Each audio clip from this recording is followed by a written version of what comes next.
exemplo, do Congo, Solera sempre. Eu tirava data concreta, passando por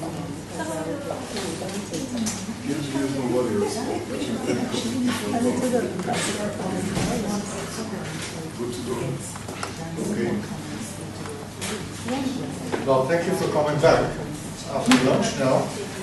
And I tried to have less slides in the afternoon, because in the morning was exceptionally heavy. I know that a lot of information. And some of the information will come back again in the afternoon and tomorrow. We can actually work on your projects tomorrow. So there is more time for discussion as we progress through the workshop. The other thing is that I hope that the recording is fixed now, that we're able to record the audio files. And we will leave the audio files together with all the presentations with you, so that you can still listen on the discussions and the input. Now, having said that,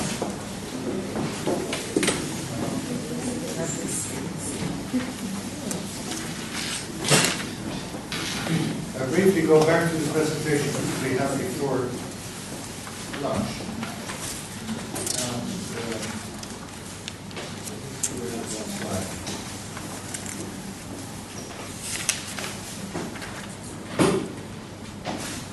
You will remember this slide. You have given a handout now. Of course, you will get the electronic copy too. So if you have the energy and the time still tonight to do some homework, then I would warmly invite you to actually fill in your project concept, either an existing project or better, a project that you have in mind that you would like to prepare for international funding. Try to go through these questions and, if possible, briefly present it tomorrow, so we can take a discussion tomorrow on the project and try to fill in with additional questions, find the gaps, maybe identify partners, etc. There are two comments there. One is that if you're thinking of a confidential project that you would not like to present in the group, please feel free to convert it into a small document or a PowerPoint and send it to me, or we can discuss it at the end of the afternoon or tomorrow at the end of the afternoon in private. We can do that, that's not a problem. On the other hand, if it's not confidential, but an idea that you would like to share, use the opportunity to discuss with your colleagues, also during the lunch and the breaks, because quite often you can get more input than you could get from me, or at least you have additional input from your colleagues here. I remember doing the same thing in Botswana last month, and there was somebody who came up and he said, "Excuse me, Frank, I'm not in your sector, I'm in the construction business." I said, "Okay, just at least give a presentation." So he presented this little thing in just 2 minutes, and he had prepared 5 slides. And he said, "Look, the problem we are facing in Botswana is we have limited resources to repair our bridges. There are many bridges that are broken or about to break, and we don't know which one to repair first." So that was a very clear statement of the problem. And he said, "We can inspect all the bridges, but that's really difficult. And we don't know exactly which partners we could find outside Botswana to solve this issue for us. Do you know any engineering companies in Europe?" And before I even could answer, there was a guy sitting next to him. He stood up and he said, "You know, I'm in the Institute blah blah just around the street, and we are building sensors for bridges. Why don't you drill holes in the bridges? You put little sensors in there, and you collect in data on whether the bridge moves or not. And you make a data list, and you select which one is high on the priority and which is low. And now together they can apply for national funding. They don't need me." So by talking to other people, you may get unexpected, very good advice that gives you a solution in a completely different direction than you think. And that was the reason why I started at the abstract this morning. It's an essential part of communicating before you start this exercise, or at least use the two in parallel. There was another comment in that same workshop which struck me. There was somebody, I forgot which sector exactly. I think it was in polymers, chemistry or something. I don't know, I remember again. He was building a machine engineer machine. He said, well, I cannot tell you exactly my proposal because it's highly confidential. Okay, and then it might be difficult to find partners. At least you have to describe something to us in the group or to me to reach out. So he described the machine, etc. He said, well, I'm not building the machine themselves, but I'm rather the designer of machines. And I can build very good designs, etc. And if I share that, somebody else can copy me and then I'm out of business. And they said, well, the solution is simple. You don't share your results with other designers. You share results with an engineer who can build the machine and with the customer who uses the machine. They need you for the design. So they're not competitors. They need you and you need them. And of course you do not share the design with other designers who can replace you. So confidentiality is relative. It depends on who you share it and how you share it. And if you share it in an intelligent way, then you invite people or invite you to partner because they need your expertise. So that is a little comment that I would add of this one. And it relates to the next presentation actually, because the next presentation is really a little bit about,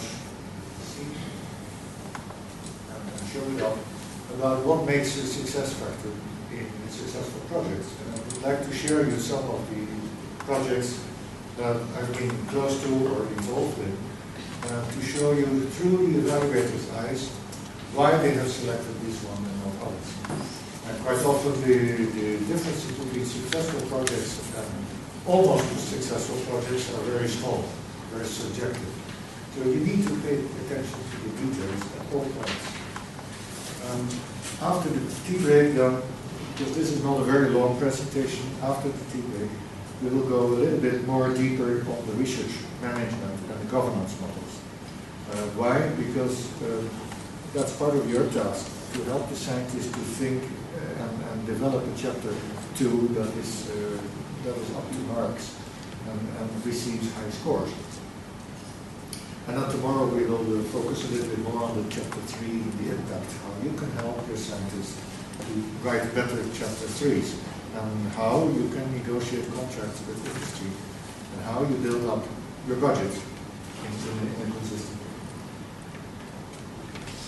Okay, let's have a look at this one.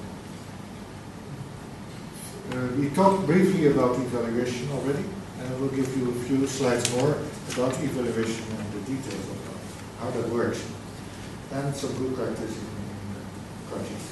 This I showed you already.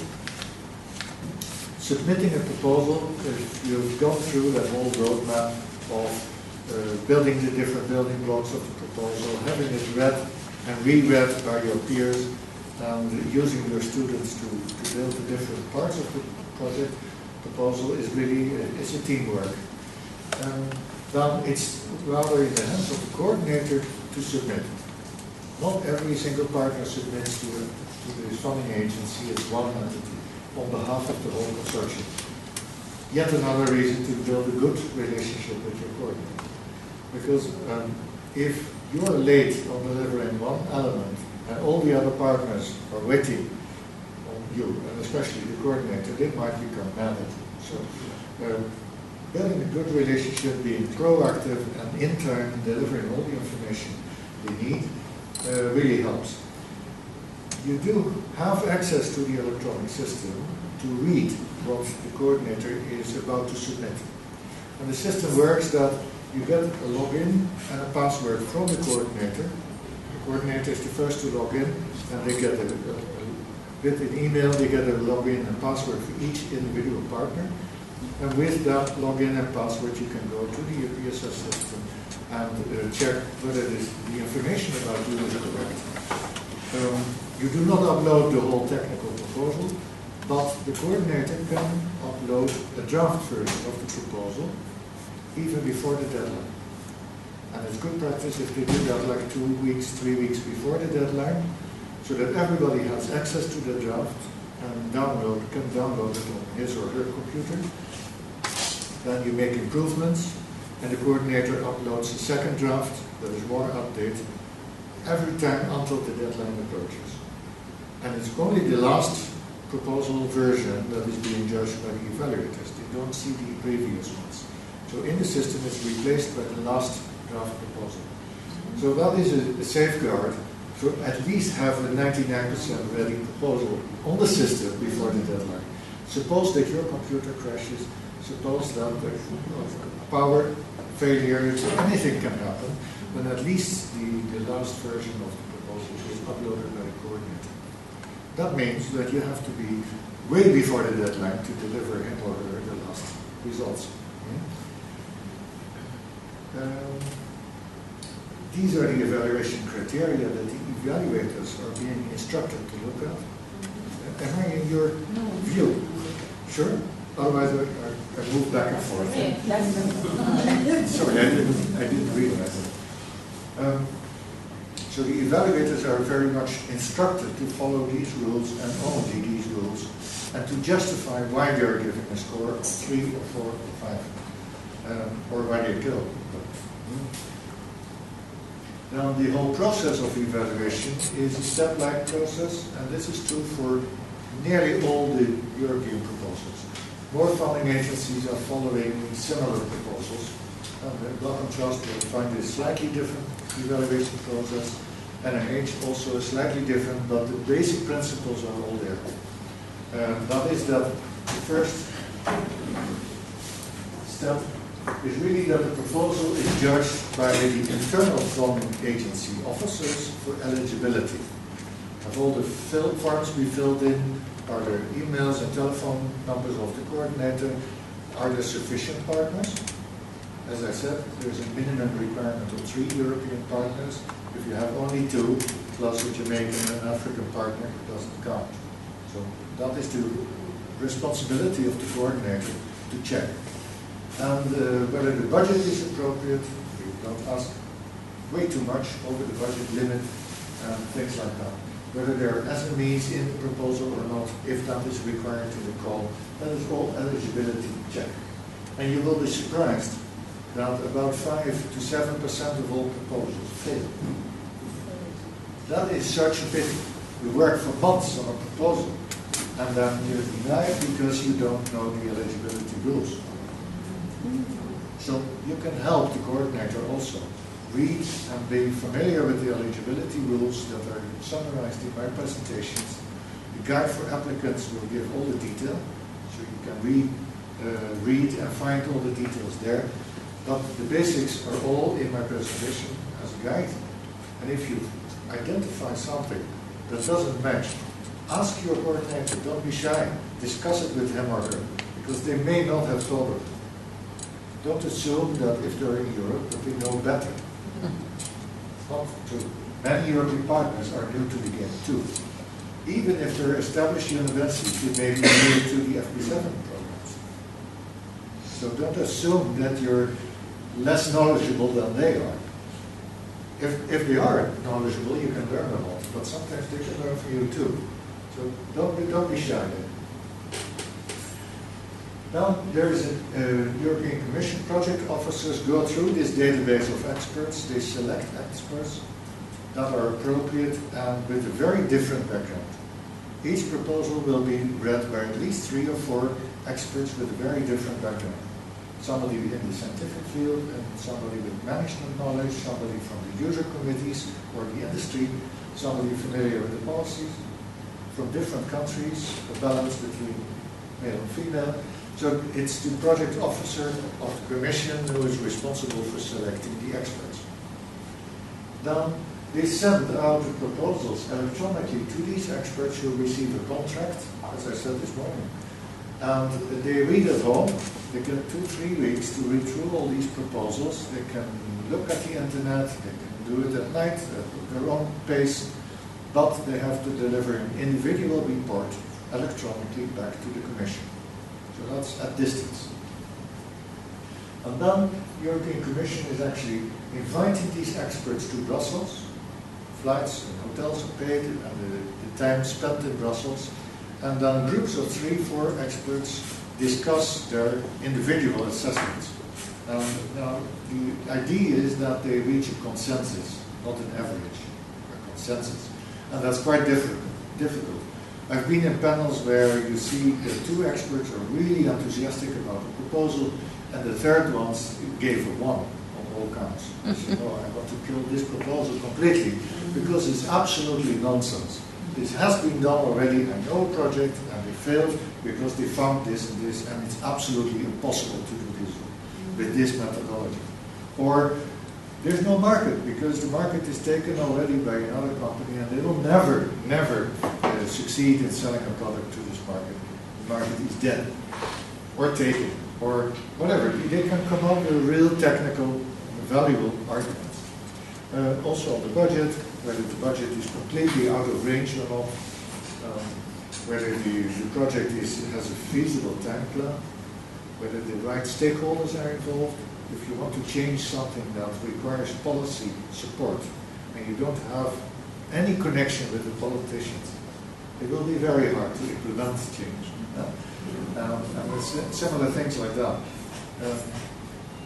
So there will have to be really strong discussions among the evaluators, and then a consensus report is built up reflecting the different arguments from the different evaluators. Not only the negative, but also the positive elements. And the European Commission officer is actually looking at the balance of the discussion, so that's a fair evaluation. There's also an external observer present who looks at the process. Is there anybody who is just bullying the other evaluators in their direction? Or is there a project officer who is influencing the evaluators? That should never happen. So there's external observers who are looking at the whole process of fairness. I must say, having been evaluating in national funding agencies as well, in Italy, Spain and Belgium, the European evaluations are among the most rigorous and most fair I've seen so far. Even there are mistakes and there are complaints, but that happens even more extreme at the national agencies.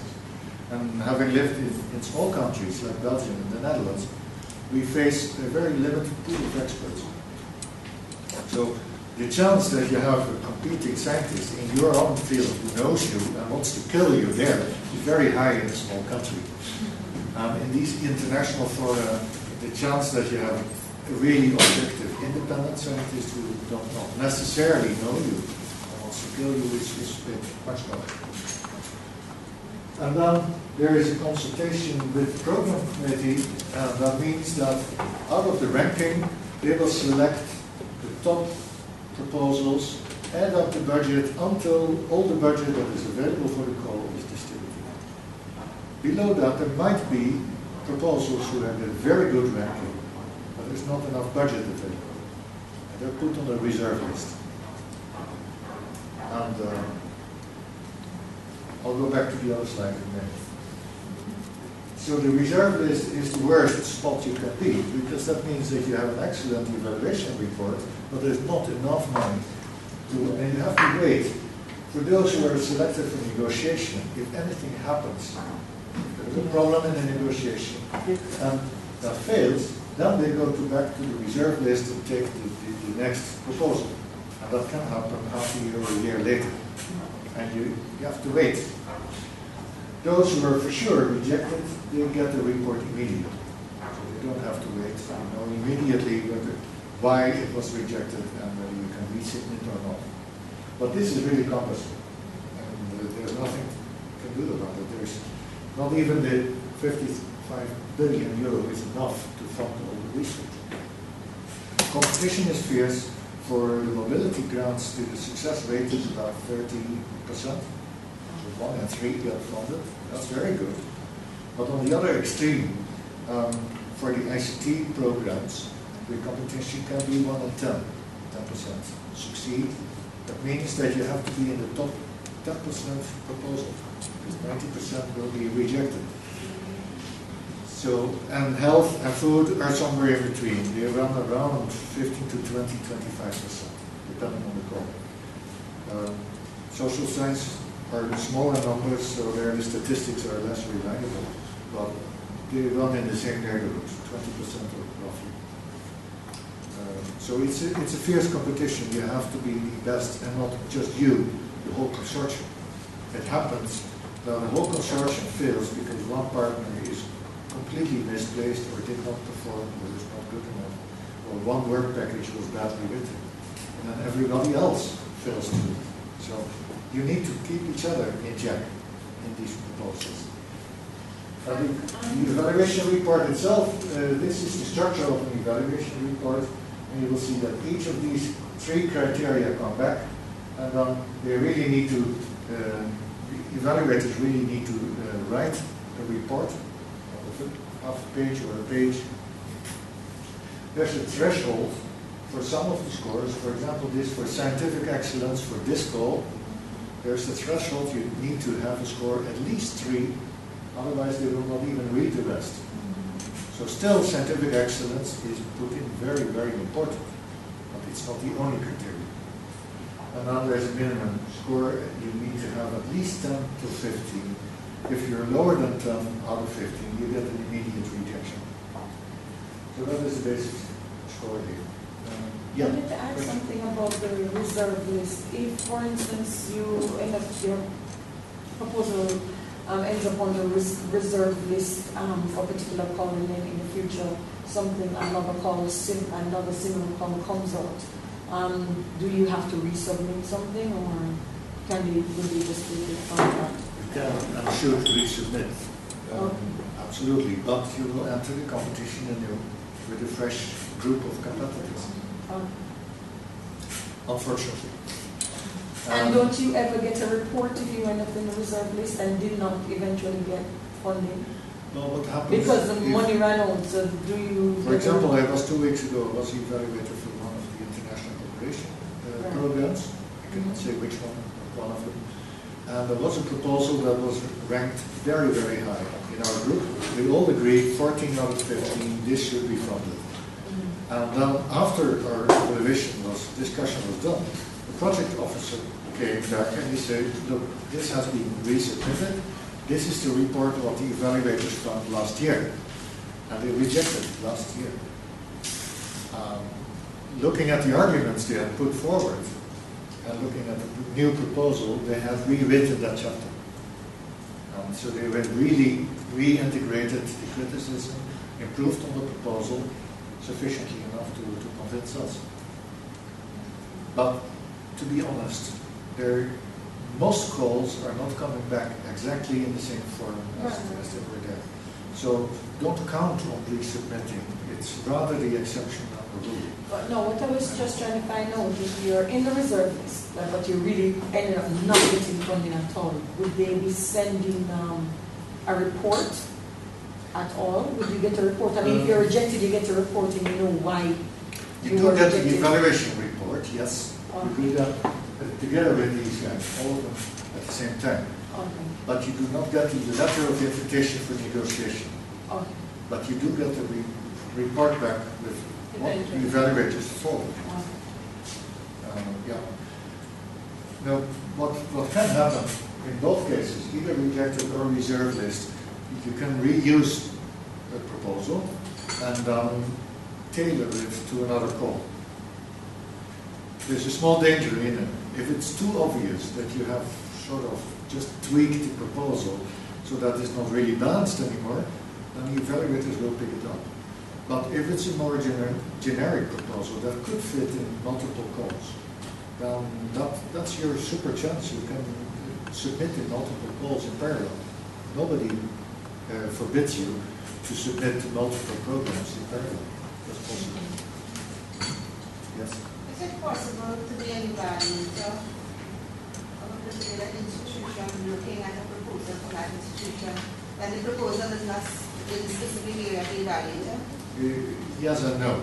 As an evaluator expert, you get a contract, and you need first to sign a confidentiality clause in that contract and a non-conflict of interest clause. That means that you have to declare that you're not working in the same institute or lab that is submitting a proposal to this particular one, or that you're not partnering with an institute in another project on the same topic.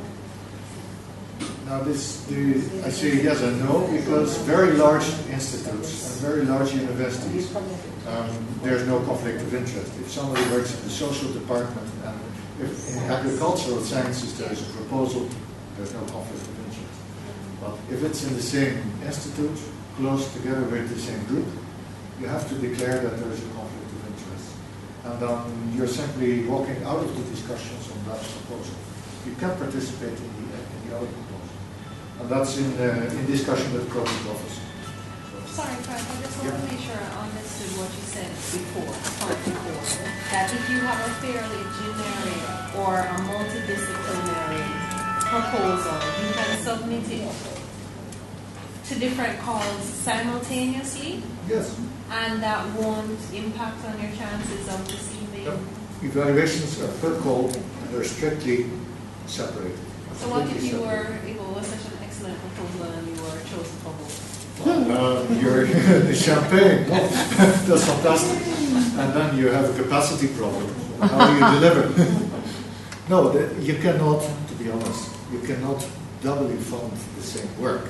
So in that case, you may negotiate either to drop one and choose the most generous one, or you can say, okay, each of them fund different parts of the same program, and I simply convert the whole program in something bigger. I hire more people, I do it quicker, or I do it on a larger scale. That is still possible. In the negotiation phase, you can still change the content of the proposal in the context of the funding.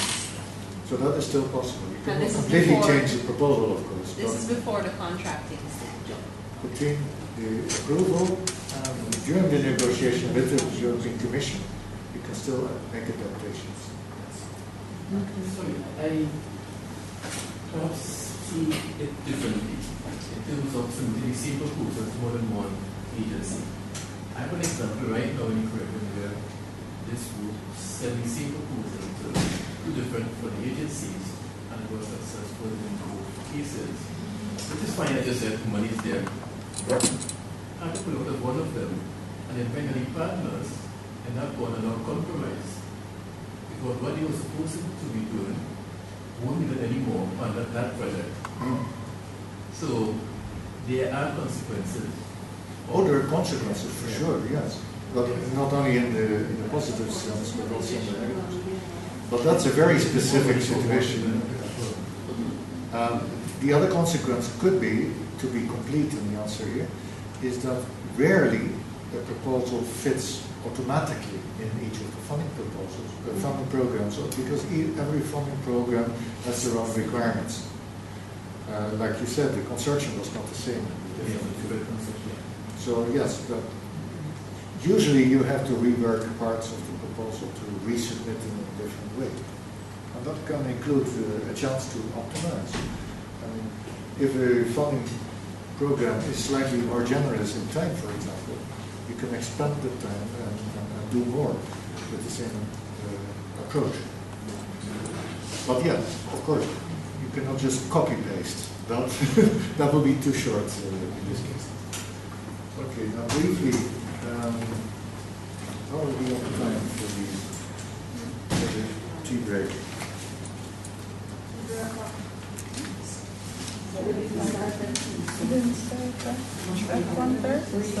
We started a little bit later, of course, but then again, this presentation is shorter, so I should be able to do this in 30 minutes or so. Okay. Let's look at a few examples of projects. This is not to showcase fantastic projects of me, because I have not been partner in all of these projects. Sometimes I've been involved in the preparation, but the real purpose of this is rather to give you a glimpse how evaluators are looking for success factors. What are they looking for? And the key there is what I said earlier this morning: create leverage and implement impact. Those two things. leverage is money you invest, do you get something out more valuable than what you invest? And if so, how do we implement that impact? That is what the evaluators are looking for. Now in this example, we started out with a mobility project, an exchange of staff scientists from 2 academic groups to different countries, with a small medium enterprise in Ireland in this case. And the enterprise was sitting on the problem that they had a platform to build products, catalysts. These are, in this case, not enzymes, but similar things, organic catalysts. They help the chemical reaction to facilitate the reaction to run smoothly or more efficiently. And the company is specialized in designing these products. But they need fresh knowledge. You can't keep on designing new things without fresh input from academia. And the academic groups set on the problem that, yes, they have a production of fresh ideas, but they don't have a user. So the idea is, why don't we exchange fellows from academia to this industry, and from the industry back to academia, to learn each other's environments, and to start a real strong partnership. So the swap was really that the industrial fellow also goes to academia, and the industrial fellow actually taught the academic group, what is it that we need, what is the market, what is the intellectual property in our business plan, how do we select good products, what are our criteria for selecting successful products, so that the academic groups could tailor their academic program to something that is more applied. They also continued basic research, but in this program they needed help to focus more on the industry needs. And they learned also from project management, knowledge management, IPRs, working in the business environment.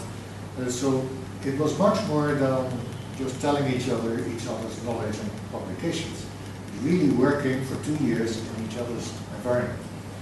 Now, after this program of 2 years, there was a consortium set up with partners from the 2 academic groups who did not know each other either. So they joined forces and brought and developed larger research projects. 2 academic fields, different academic fields, were matched with industrial requirements. Transfer of knowledge across borders and sectors was accomplished. Center of excellence with a certain critical mass was created, and together they could apply for larger research projects. And the company actually grew, created jobs, and had a better case for private investment, because now they have more products and a bigger platform to serve their clients.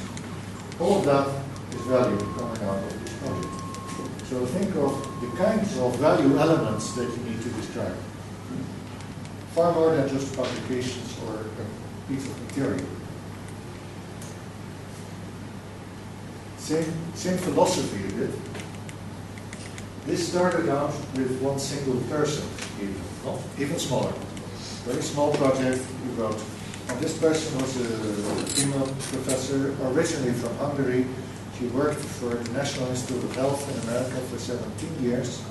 Worked with the discoverer of HIV virus, Paul Gallup. Set up her own research institute in the US for building vaccines, therapeutic vaccines, to treat, not to prevent, but to treat HIV/AIDS patients. Very high-tech stuff, because this is nanomedicine. For those who want to know, it's a way to transform and deliver DNA from HIV through the skin to Langerhans cells in the lymph nodes, and to teach the immune system to build up their own defense against HIV. The usual way it doesn't work, otherwise we would have a vaccine against HIV/AIDS for a long time. But this way gives a boost to the immune system, so they actually build up their own internal defense system. It works in monkeys. She has actually treated very, very sick HIV model monkeys with HIV-like virus. And now the idea was, how do we transfer this to Europe and do clinical trials with patients? She could do that in the US, but she, in the Bush period, she really wanted to go out of the US. She said, Frank, I hate the US, I want to go back to Europe. Can't you help me? After 17 years, she knew, beside the family, she knew nobody in Hungary. And I said, well, we have a couple of value elements. We have a top scientist, a very important problem. We have a female scientist, have a value, and we can bring something from America back to Europe. Those are 4 success factors for a mobility grant. So let's write this small grant, and she got the grant. About 700,000 euros for 3 years to set up their own academic group. Well, we could have stopped there, but we didn't. What we did was actually to use her contacts and networks to bring from America into the new environment in Hungary.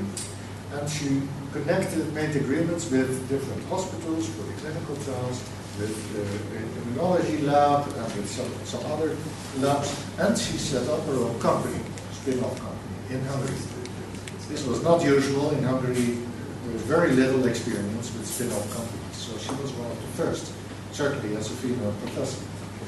And together with that whole thing, I'll show you on the next slide, we formed a cluster that all work together towards one goal, testing a vaccine in patients. Now that whole cluster was able to actually conduct much more research than she could do alone. And together we could apply for 8 million euros to manage the cluster and initiate new research projects too. So with a vision of creating more, not just research. The thing here is that our teams, using the same philosophy and the same delivery system, but applied to different vaccines, not only HIV, but also for allergy and atherosclerosis, etc. And then you have the cluster in place with all different suppliers, service companies, testing fields, hospitals, that actually carry out the other aspects of the studies. Now the next vaccine here for allergy can move through this path far more quicker and easier than the first one. So setting it up takes time. Once the structure is in place, it can almost move like a pipeline. Now this cluster is an international cluster because Karolinska in Sweden is part, there's a Hôpital Salpêtrière in Paris is part, there's an hospital in Rome, there are universities in Austria and Germany.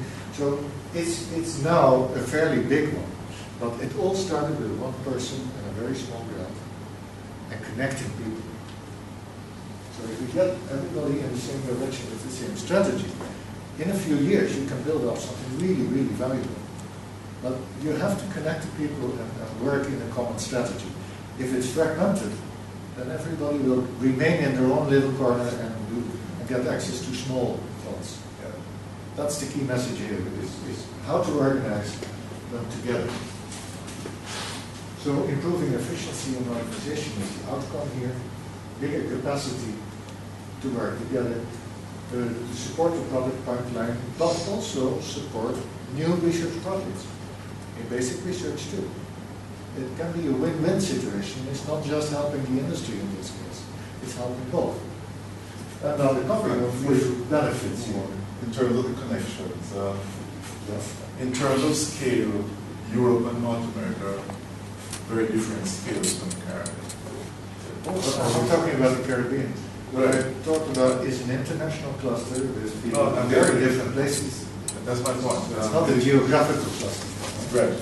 But how do we make those contacts, build those bridges, attract the level of credibility required in the partnership? I'm just thinking as we go along, if you know where the people are, what they're doing, and you have a sort of first-name connection with some of them, you're well on your way. Absolutely. And what I said over lunch to Marcellus is one of the best ways to get connections with the top institutes is to send out people to work there for a while, or to invite people from there to work here for a while. Those personal connections are the key. It's not something on paper. You have to talk to people, visit them, face to face. And then you brainstorm and you build up structures together. It's very hard to do that on paper or by telephone only. You have to travel. And the best way is to visit the lab and work there for a while. I appreciate that sometimes it's difficult to get people back. Well, in my experience, people are quite happy to invite people. That's not the biggest challenge, usually. The biggest challenge is getting funds, but there the mobility grants is one. There are many charities who have fellowships. If you run through the Research Caribbean database, you find endless lists of fellowships. Yeah. So finding the money is, to me, not even the biggest challenge. Okay. The biggest challenge is the vision. And what do you want to achieve next year and after that? Okay. That for me is the much more difficult thing to get right together with your partners. And again, it's not a geographical cluster, like most clusters are geographic, around one university, around one region or a city. But this is a virtual cluster that operates in different countries. And there's nothing that bars you if you have a good internet connection to work virtually with somebody in Shanghai and Paris and in Washington. It's not only a disadvantage. Yeah. I was thinking of the human connections before the virtual connection. And You need the human connection first. Those are very delicate and perhaps the most critical components. Let me give you a third example in the health sector that involves one of the third countries, Mexico in this case. Forgive those who are not in the health sector, I will give another agricultural example after this. But this had a couple of very interesting elements, and let me highlight them. The problem here was that there are a lot of prenatal death. Before women are pregnant, sometimes babies die during the pregnancy stage, and nobody really knows why. It's very difficult to do proper diagnosis. Right now, the diagnostics is done in the last 2 months of the gestation period by echoscopy. But then it's too late to do anything. Some of the diseases could be treated, in principle, if there, or at least the mothers taken care of more carefully and prevent miscarriages if they're detected earlier. So what they wanted to do in this case with a number of hospitals and research institutes, and Cambridge is a part here, and Manchester is another one, and a number of SMEs, was to identify which biomarkers, which flags for problems are meaningful in a medical context, and which biomarkers are not useful at all. And for that you need a very large group of hospitals and many patients to follow, because most women carry healthy babies and there's nothing wrong with them. So you need to have a filter there. And the total was something like 8,000 people to follow with individual detection of biomarkers. And huge statistics. So the University of Manchester, for example, was not there for the medical story, but the software supplier, they had the software platform that could handle all these data. So everybody had their own role. A Spanish company and a Mexican company were involved for the diagnostics. They did actually the test in the lab. And the other partners were hospitals. Now, while we were talking about this, with the Mexican hospital, they said, do you know that we have so many more women with miscarriages in this one hospital in Monterrey, in the north of Mexico? Alone, in that one hospital, they have as many miscarriages frequency as all the 7 European hospitals together. So we were wondering, while we were talking, why is that so? Maybe is there a genetic difference between the Mexican population and European populations? Genetic difference? Or is it something with the diet? Is there something in the environment that creates so many environmental miscarriages in Monterrey? Nobody knows. No research on this at all. So we have an element of science there to understand. We have an element of medical stuff, and how do you help women to be detected as a high-risk group earlier. And we had a company owner, because the Mexican company learned from the diagnostic facilities in the Spanish company, so there was knowledge transfer from Spain to Mexico so that they could carry out exactly the same test on both continents. But the level of quality control was difficult. To have two companies perform exactly the same protocols with the same equipment, that required quite a big work package. So, academic transfer, academia to academia, business to business transfer of knowledge, and validating clinical studies to understand the background of this. There are a lot of value elements in this project. The thing has started now, so we don't know the result yet. But this is the kind of elements that we need to present to evaluators. And then, well, this is the company I was involved in for HIV. Briefly, we used the same knowledge twice. That's the summary of the slide. We had an idea of a test that could be used for selecting better drugs for HIV, and the same test we also used in a separate company for better diagnostics, for testing blood samples of patients and see which viruses are in those blood samples and which drugs could work for those patients. Every single patient has a different set of viruses, and they constantly change. So having a good diagnostic test to see how to treat which drugs for this patient was very valuable. So the same knowledge with the same patents, etc., was used in two different ways. Later we merged these two companies, sold the whole company to Johnson & Johnson, and now there are 670 people working here. So this is a story of 16 years bringing knowledge to the patient, from bench to bedside, 16 years. But we sold the company for a considerable amount when we were just at 250 people, and now they have invested an equal amount with 670 people here. So if you wait long enough with a consistent strategy, you can grow something really big. That is a bit the message here. And the last example I would like to share before tea is in a completely different field, but it relates to the number of stakeholders. Quite often, if scientists come up with an idea, and you will experience this in everyday life, they come up with an idea and they present it like, we have a solution and this will automatically sell. Maybe not, maybe not. I gave the examples earlier this morning that if you develop something, your industry partner may not even accept it because it's not ready for them. Scientifically it's ready, you can publish, but it doesn't work to the requirements of your industry partner. If you want to sell as a company, you may sometimes need regulatory affairs approval. You're not allowed to test anything in a patient. First you need to ask permission to do that. So the regulatory approval for clinical studies, the diagnostics, certain tests need certification in laboratories. In the agricultural example I give here, you need certain approvals and certifications for collecting and storing and sharing seeds, for example. So there are lots of regulations from outside that restrict your market and your development.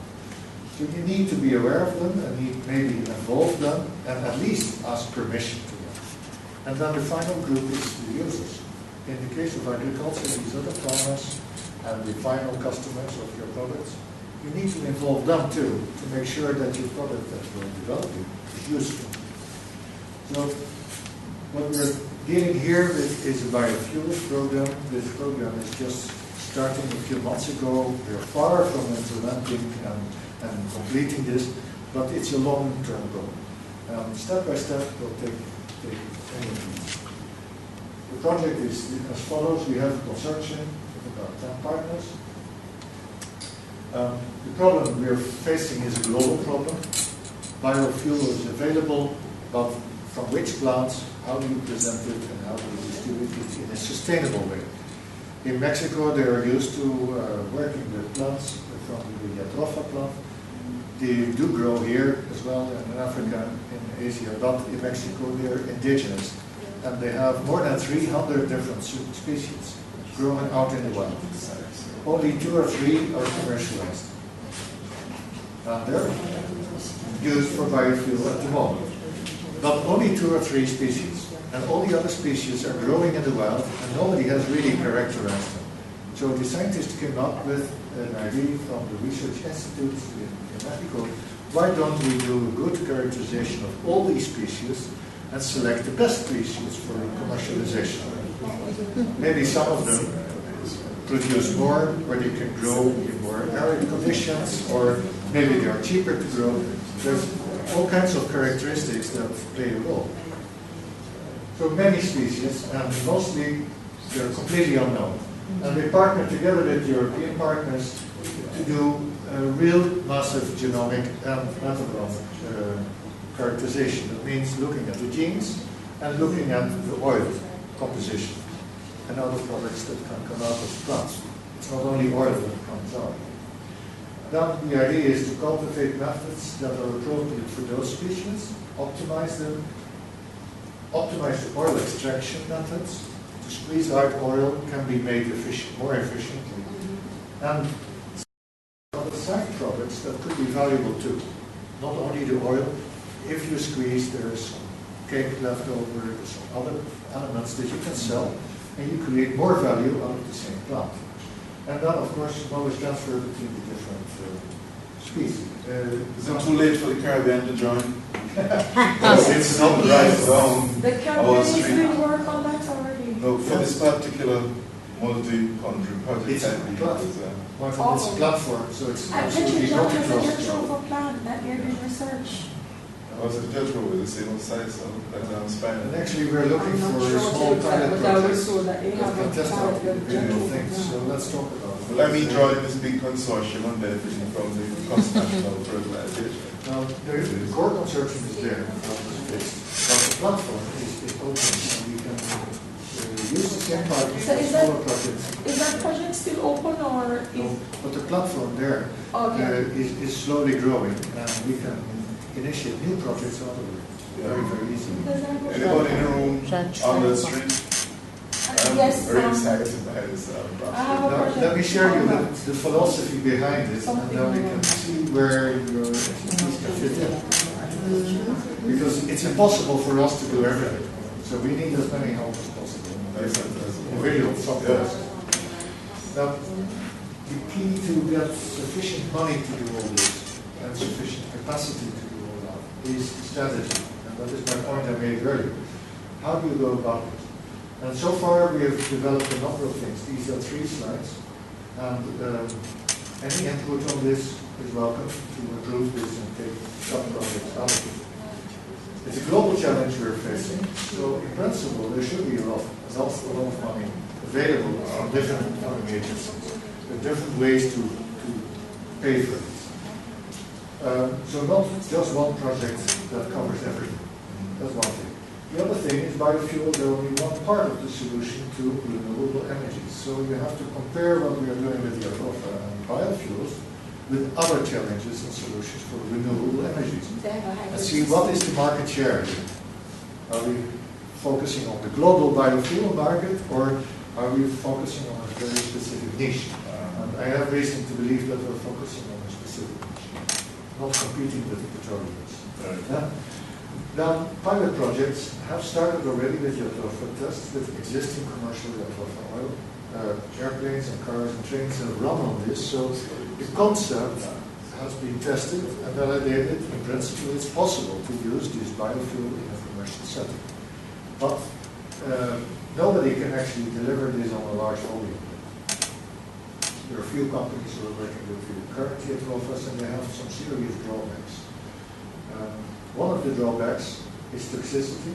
Jatropha, the most current Jatropha species are highly toxic. So the workers working with these oils and the extractions, they run a health risk. And it means that side products cannot be used for food or for other uses. There are Jatropha species in Mexico that are not toxic. So there are indigenous tribes who actually eat fruits. They're not very well known across the world. So if you use those Jatropha species, you could use the leftover cakes for animals' feedstock, for example, and you earn twice the money, both on the oil as well as on the animal feedstock. Or you could burn it for other purposes. The biggest problem is that the current Jatrophas have variable yields. Sometimes they create a lot of fruits, and then next year there's almost nothing, depending on the raining season and the sunshine. And some require fertilizer, which is expensive. Some don't. So there's a lot of variety, and nobody really has investigated how to do it up. And then co-culture. Sometimes you see this in some countries, they have their crop next to other plants in rows, and they influence the harvest on the other crops. Can you do that? Certain species you can do that, but not every single crop. And then the economic viability is a question. Is it worth it to do this? Can you actually earn money with this or not? If so, how? That's not an easy question. The easy way is to plant these in large plantations. But then you need harvesters, and you need sufficient soils, and you create an environment for diseases. Well, if you use small plots, poor farmers can do this by hand picking. That might be much cheaper, but then you have a distribution problem. You have oil in many little small plots, so how do you distribute that to the end customer? There are so many elements here that really define whether you have a good project or not. Economic viability is something that is grossly overlooked. People don't calculate, they assume. So that is where you have business developers and economists come in with their knowledge how to calculate. So it's not just a lab word thing. That is the main message here. Micro or macro scale production. How do you do this? How do you organize this? Which producers? Who are the users? Perhaps India could be a very good market for this. They have subscribed in their policy, energy policy, that the jatropha and biofuels from other plants are key to the growth of India. Why not transport some of the good elements you have in Latin America and the Caribbean and implement in India with the same soils, the same economic, the same climate conditions? They don't grow in Europe, that's for sure. Not in Belgium at least. They don't. And then, of course, the economic and social barriers for implementation, even if you have a good plant and a good process, are people willing to adopt this or not? That's not an easy thing. You need to put effort in that to convince people. So that's where we are now. We have an R&D consortium to look at the specificity of these plants. That is the lab part. We have groups working on the seeds as well, selecting the seeds, cultivating the seeds.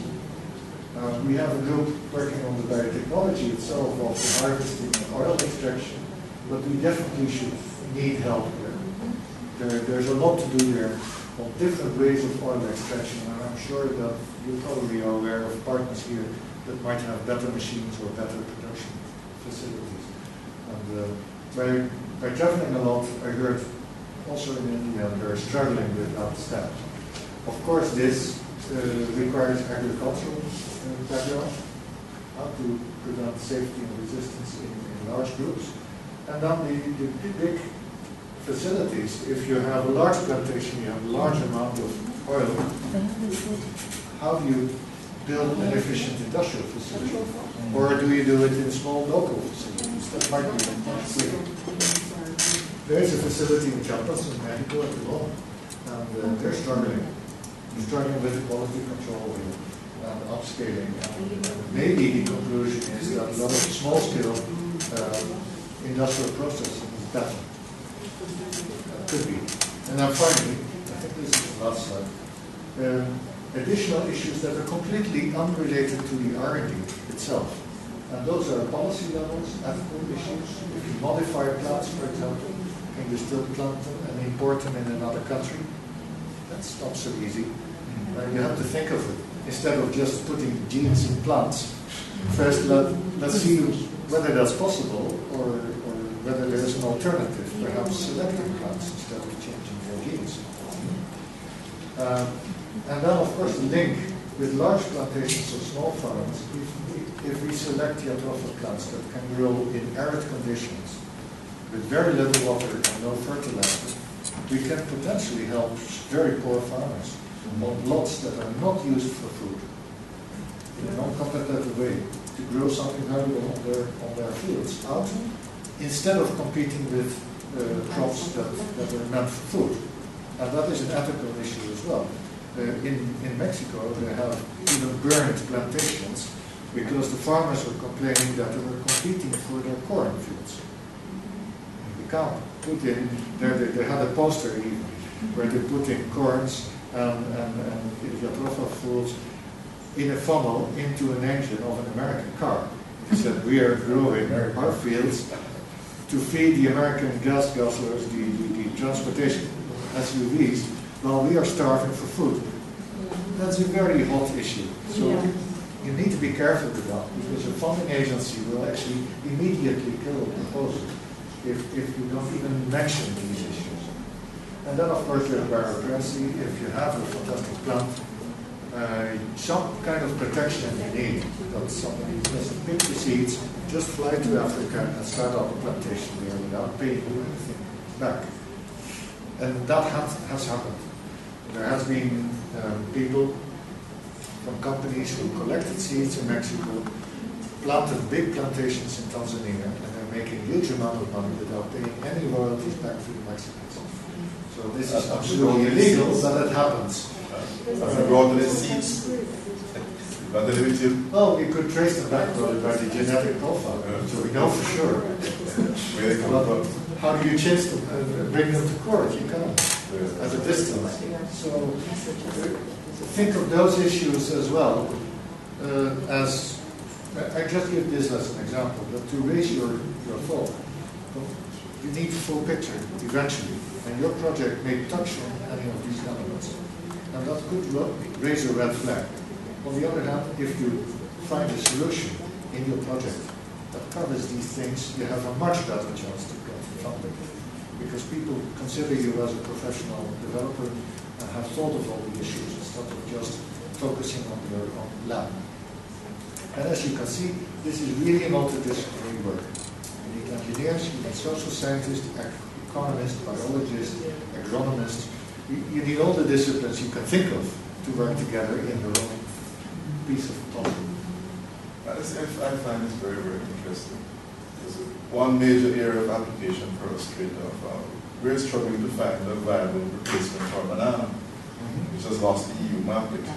And small farmers are struggling now for an alternative cash crop. Whereas the entire cycle with the science, the sociology, the economics, to build an alternative industry for banana. You just remind me of, I visited an institute in the north of Costa Rica, not too far from here, relatively speaking. And they have the same problem. They work with banana plantations, and they said, well, we cannot just put in large energy sources to pay for our machines and processing. Why don't we use the leftover waste material that we have to build a biomass installation? We make our own fuel, and we close the circle. We don't even have to import the petroleum anymore, and now they're self-sustainable. So they save money by improving the whole cycle and using all the waste material. You sound like you're talking about. I say that it sounds like you're talking about a proposal that I was actually just working on, but we didn't get to send it off. It's from the same banana support program, where a conference has a piece of land in one of the parishes that we have to have action in, St. Thomas. And so they're saying they have 100 acres that they can use for this community to help them, because of course a lot of farmers from St. Thomas lost jobs, etc. So we were looking at what's the best thing to do with that land, what do we plan?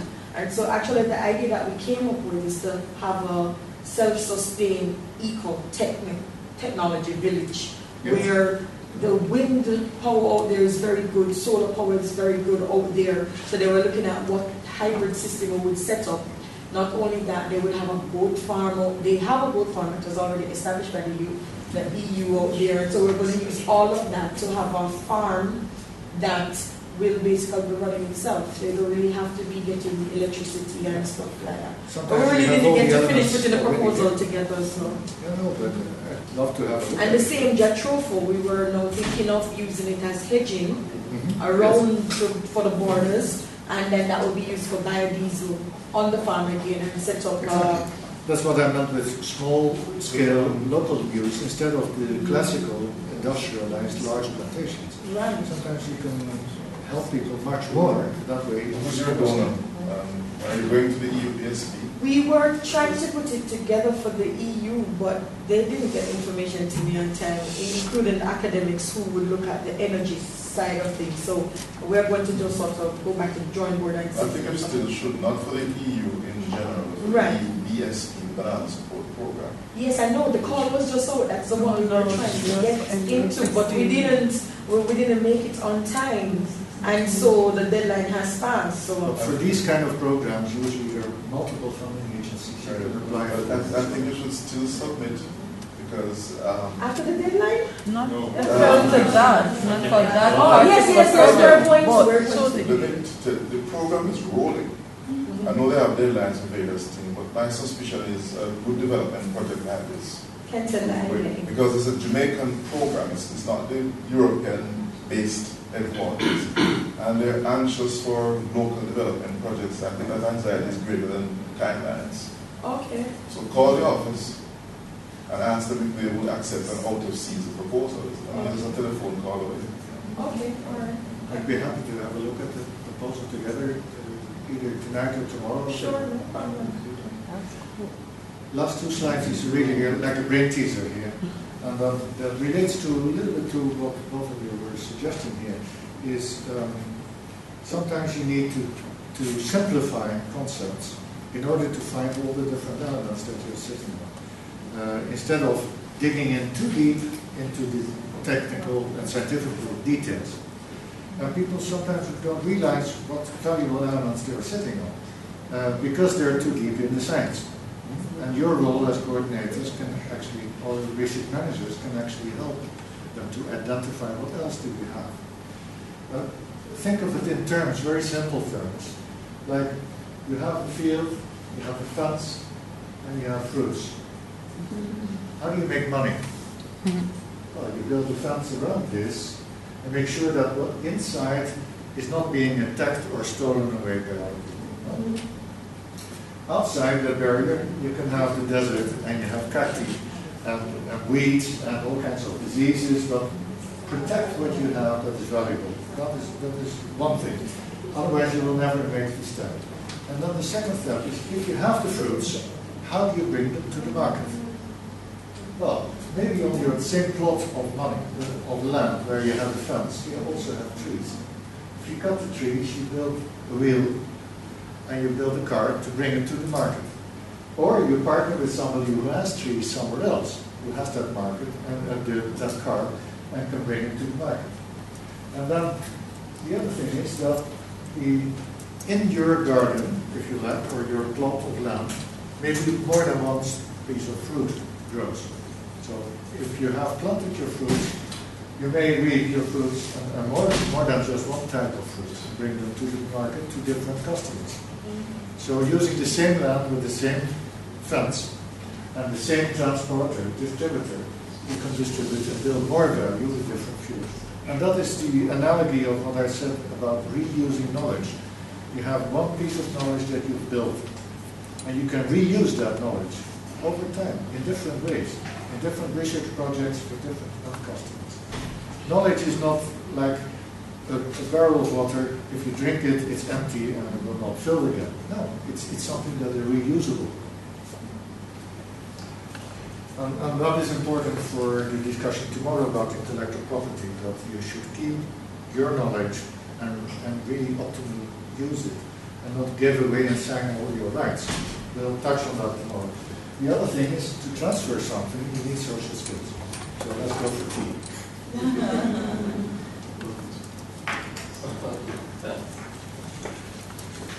Yeah. Can we tie up the tea break and cut off 15 minutes off the closing time?